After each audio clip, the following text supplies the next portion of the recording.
बिस्मिल्लाहिर्रहमानिर्रहीम। अस्सलाम वालेकुम। आप देख रहे हैं टी अकेडमी और आज का हमारा टॉपिक है कंजक्शन। कंजक्शन की सिंपल सी डेफिनेशन है, ज्वाइन वर्ड्स और groups of words in a sentence.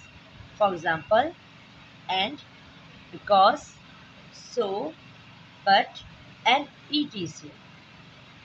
Conjunction के उर्दू में बहुत ही आसान मायने हैं कि हम जब भी किसी दो लफ्ज़ों को या किसी दो जुमलों को आपस में जोड़ते हैं, जो उनके बीच का लफ्ज़ होता है वो होता है कंजक्शन।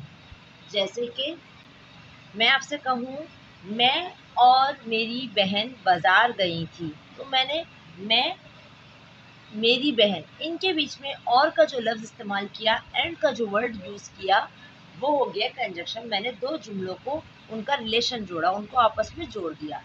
अब इसी तरीके से बिकॉज भी हम काफ़ी जगह, कई जगह इस्तेमाल करते हैं, जिसके मायने होते हैं क्योंकि।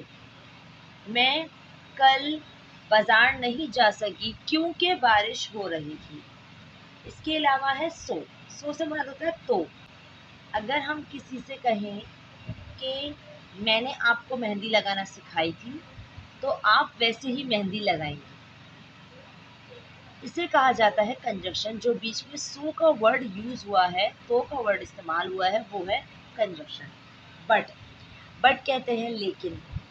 जैसे कि मैं कल बाजार गई थी लेकिन तुम्हारे लिए कुछ लेकर नहीं आई, तो ये लेकिन का जो वर्ड है वो है कंजक्शन, जो कि मैंने दो लफ्ज़ों को या दो जुमलों को आपस में जोड़ा। इसी तरीके से आप मुझे कोई कंजक्शन या कोई वर्ड्स को आपस में जोड़कर कमेंट में बताएं। वीडियो अगर पसंद आई हो तो कमेंट ज़रूर कीजिएगा, लाइक ज़रूर कीजिएगा और अपने दोस्तों के साथ शेयर ज़रूर कीजिएगा। जज़ाकल्लाह।